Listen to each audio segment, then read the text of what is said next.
Olá pessoas, bora para mais um sistema?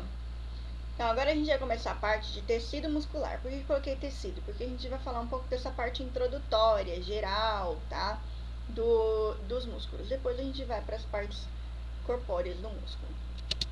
Então tá, se a gente pensar aqui, hoje na nossa vida a gente não vive sem máquina. É carro, é computador, é máquina de lavar, etc e tal. Tá? Até para abrir uma lata, às vezes tem gente que usa uma máquina. Então, e pensar que essas máquinas são um conjunto de partes que transmitem força, movimento e energia uma para outra. E essas forças são pré-determinadas. E se a gente pensar em partes mais específicas dessas máquinas, elas têm algumas partes simples, como alavanca, ponto de apoio, liguetas, encaixes, receptores, fontes de energia. E se a gente pensar no nosso corpo, que é a união de vários sistemas, com várias características unidas entre si, com fios de energia que conduzem impulso para toda parte. Então, nosso corpo também é uma máquina, tá? E se a gente pensar nessa parte do aparelho locomotor, então, ele tem alavanca, ele tem ligantes, ele tem encaixes, aí tem fios que levam energia para eles. Então, gente, é uma máquina purinha, purinha, tá? Essa parte específica do sistema muscular, ela representa cerca de 40 a 50% do peso corpóreo. Isso varia um pouco dependendo do percentual de gordura do que a pessoa tiver no corpo. Tá? E grande parte do trabalho executado pelo nosso corpo é função do sistema muscular.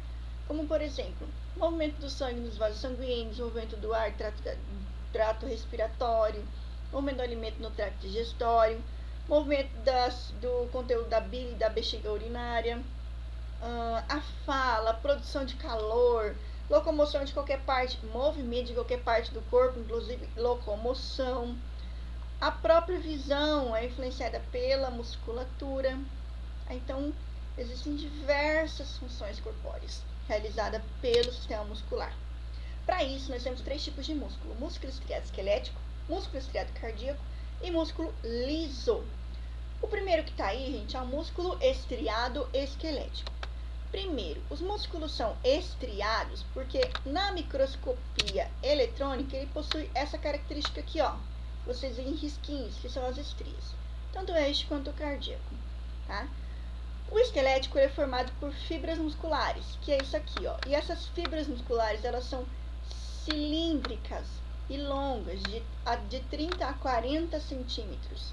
Elas são multinucleadas e o controle delas é voluntário. Quanto à sua localização, normalmente eles estão inseridos, ou seja, fixados através do tendão aos ossos. Por isso, músculo estriado esquelético, porque está fixo aos esqueletos. Em alguns casos, eles podem estar fixos em outros músculos ou na pele, como nos músculos da expressão facial.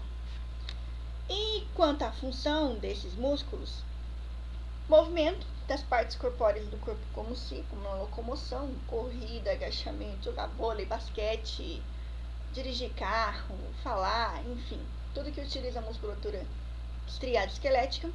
Produção de calor, então quando a gente se movimenta produz calor, quando está frio esse tremor do músculo produz calor, tá? E manter postura. O outro músculo que a gente tem é o músculo estriado cardíaco. Percebam que ele também tem essas estrias, certo? São células que não são cilíndricas inteiras, elas têm essa característica cilíndrica, mas elas são ramificadas, tá? Normalmente tem no máximo 2 núcleos, não são multinucleadas. E elas têm umas comunicações, os discos intercalados, de união bem intrínseca para poder passar os sinais químicos ou impulsos nervosos de uma célula para outra e manter a contração rítmica. Sua contração é involuntária, a gente não manda o coração bater. Então a localização está na parede do coração e a função é contrair para poder bombear o sangue pelo corpo. E o último músculo, tipo de tecido muscular, é o músculo liso. Ele é liso porque não tem estrias, por isso recebe esse nome, diferente dos outros. Músculo a célula cardíaca ela é um pouco menor, ela é bem menor do que a esquelética, na verdade, e a lisa é menor ainda. Tá? A característica dela é que ela não é cilíndrica, ela é fusiforme, com a parte central um pouco mais espessa e afinalada nas pontas, com um núcleo no centro, tá? O controle dele também é involuntário.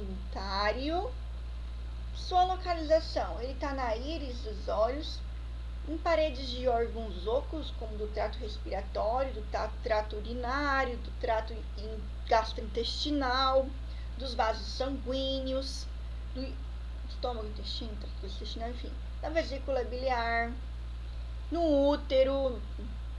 Então, todos esses órgãos ocos são formados pelo tecido muscular. E qual que é a função dele? Movimento. Então, por exemplo, se o trato gastrointestinal contrai, ele movimenta o alimento dentro dele. Se os vasos sanguíneos se contraem, ele ajuda, ele forma um tubo para movimentar o sangue e controla também a pressão arterial, tá?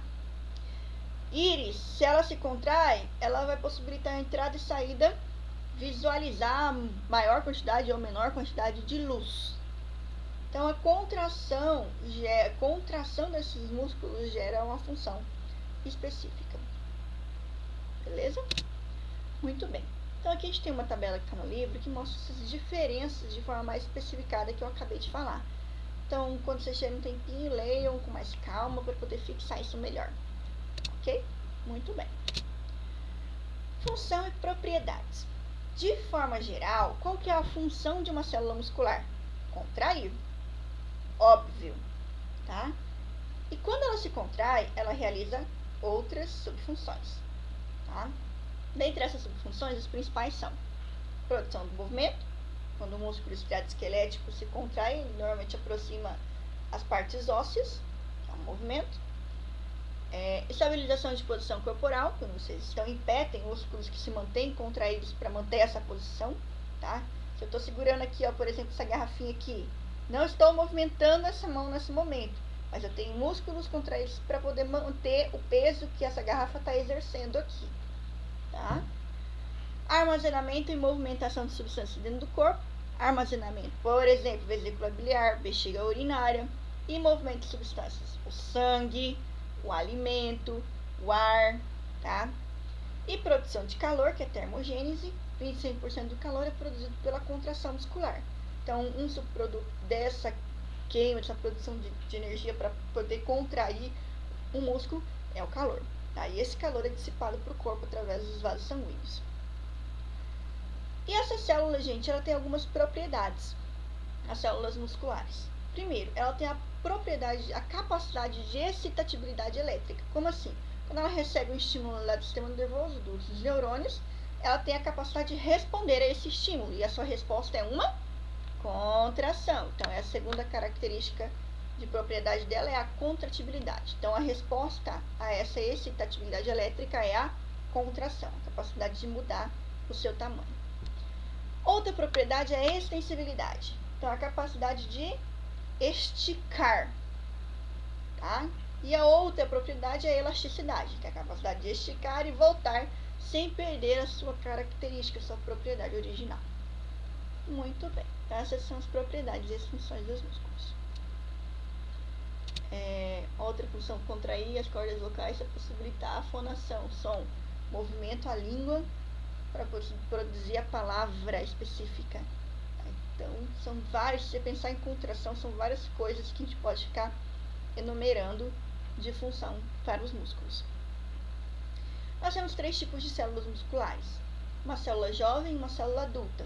Células jovens são os mioblastos, tá? E as células adultas são os miócitos.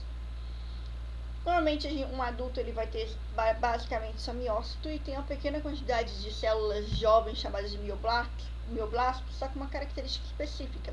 Então, elas estão dormentes. Então, esses mioblastos dormentes são chamados de células satélites musculares. Aí, essas células têm uma quantidade limitada, por isso que a capacidade de regeneração do músculo é extremamente limitada, e elas estão ali esperando um estímulo para poder se tornarem miócitos e fazerem parte desse tecido. Quais são esses estímulos? Atividade física ou uma lesão muscular. Tá? Lembrando que a gente tem uma capacidade bem limitada para isso, porque a gente tem um número bem limitado de células satélites. Ok? Muito bem. Logo, a gente nasce com a quantidade X de células musculares, esquelética e cardíaca e morre com menos alguma coisa. Tá? Com certeza vai morrer com menos.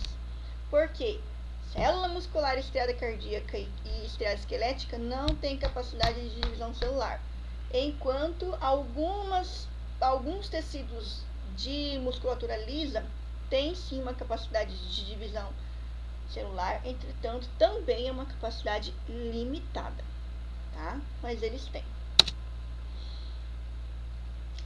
Quanto a alguns componentes que formam esse músculo, tá? Então a gente vai pegar agora aqui como base músculo estriado esquelético. Depois a gente vai para partes específicas de músculo liso e músculo cardíaco nos sistemas específicos: coração, trato gastrointestinal, respiratório, urinário, tá? Então aqui, gente, o músculo ele é formado por alguns envoltórios, tá? Ele é formado por um aglomerado de fibras musculares que são protegidas, já que isso daí não vai se regenerar, com 3 camadas. E externamente ainda, esses grupos de músculos são protegidos por um tecido conjuntivo maior que se chama fáscia. Então aqui, ó, a gente tem as características deles, tá, em relação a essas proteções. Voltando aqui, então aqui nós temos um osso. O músculo é formado basicamente por 2 partes. Aqui a gente tem um corte do músculo braquiorradial, tá? Bem próximo aqui ao tendão. Ele tem essa parte vermelhinha central aqui, formada por células musculares, chamada de ventre, enquanto tem essas 2 pontas aqui, ó, que são formadas por tecido conjuntivo, tá? Já vocês vão entender como que é a formação dele, que serve para fixação do músculo ao tecido ósseo, tá? Ao periósteo.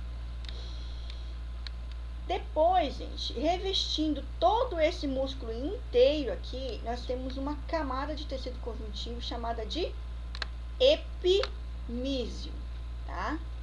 Nós temos grupos celulares que são revestidos por outro tecido conjuntivo, tá? Então aqui, ó, é um grupo celular ampliado e ele tem aqui, ó, uma camada de revestimento, tá? Essa camadinha ali é chamada de perimísio.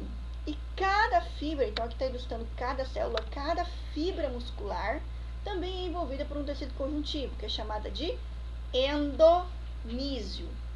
Tanto o endomísio, quanto o perimísio, quanto o epimísio se estendem ao longo de todo o ventre do músculo, tá? Se afunilhando e se encontrando nas 2 extremidades dele, como se fosse uma capinha de bala, que tem aquelas 2 coisas que a gente puxa para abrir. Então, aquelas pontinhas lá, aquela ponta que a gente abre lá, é todo esse epimísio que estava passando nesse músculo, que se juntou na pontinha para formar os tendões.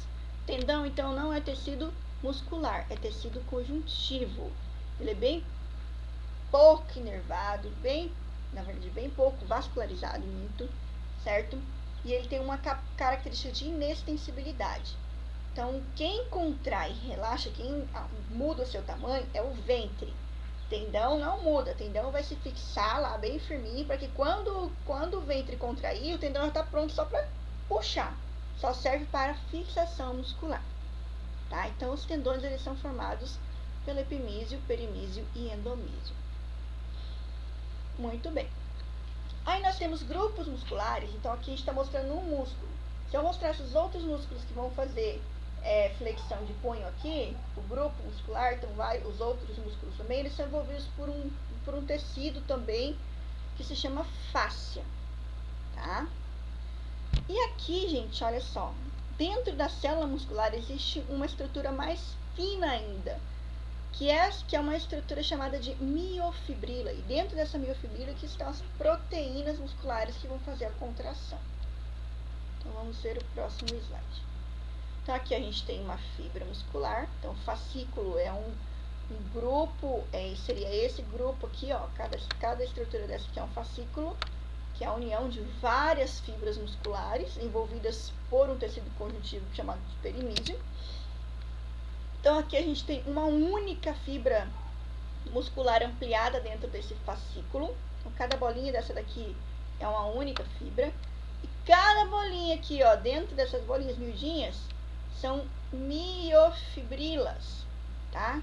E dentro dessas miofibrilas são os filamentos formados pelas proteínas musculares. Muito bem, tá? Deixa eu só mostrar aqui o endomiso para vocês, que lá não estava escrito na outra imagem, que é o revestimento aqui, ó, dessa única fibra. Então aqui, gente, nós temos uma tela subcutânea ou hipodérmica ao redor dos tecidos musculares, que é essa camada de gordura que a gente tem na pele, tá? Próximo ao tecido muscular. Nós temos a fáscia, que é esse tecido que envolve vários grupos musculares, vários músculos. O epimísio, que envolve o músculo por inteiro. O perimísio, que envolve os fascículos. O endomísio, que envolve a célula, a fibra muscular, tá? O músculo é formado por duas partes, ventre e tendão. Tendão são as partes que fixam o tecido muscular. Lembrando que o tendão ele tem uma parte mais próxima da linha média do corpo e uma parte mais longe, tá? Essa parte mais próxima denominada de origem e a outra de inserção. A gente vai ver melhor o que é origem e inserção mais pra frente. E a gente tem algumas outras características que vocês vão ver melhor e entender melhor na prática.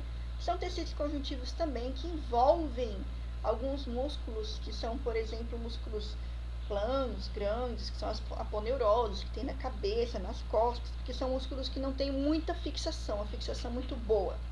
E as bainhas tendinhas, que são tecidos conjuntivos que envolvem vários tendões. Então, aqui nos dedos das mãos e dos pés, tanto na parte superior quanto inferior, tem muito tendão passando aqui. Para evitar a lesão deles, existem grupos de tecido conjuntivo que envolvem esses tendões, facilitando o movimento. Muito bem. Tá. Então, aqui está mostrando a imagem de origem e inserção. Aqui na frente a gente tem o músculo bíceps braquial e o tríceps, tá? Braquial. Aqui a gente tem, ó, parte mais próxima do corpo, parte mais longe do corpo. Então, esses tendões aqui são tendões de origem, que esse tendão aqui é um tendão de inserção. Então, aqui, ó, tendões de origem e tendão de inserção. Normalmente, o músculo atravessa pelo menos uma articulação, tá? Então, ele tá aqui, ó, fixado na articulação do ombro, tá? E vai atravessar a articulação do cotovelo, porque quando esse músculo aqui, ó, por exemplo, o bíceps se contrair, ele vai puxar o antebraço. Quando ele relaxar e o tríceps se contrair, ele vai puxar de volta e estender o antebraço, tá? Então, origem mais próximo do corpo e inserção tendão mais longe do corpo, mais distal. Muito bem. Então, aqui é uma imagenzinha de alavanca que eu acabei de mostrar para vocês. Então, enquanto eu tenho um tendão ali fixo, que não vai se mover, eu tenho o ventre que vai contrair e vai puxar esse tendão aqui, que normalmente é móvel, tá? Para cima, possibilitando esse movimento de alavanca, de flexão e extensão. Tá? Espero que vocês tenham compreendido essa primeira pincelada do sistema muscular do tecido. Próximo eu vou falar um pouco dessas características micro e do movimento, da contração muscular. Aí depois a gente vai passar para os músculos. Beijo, queijo, até a próxima.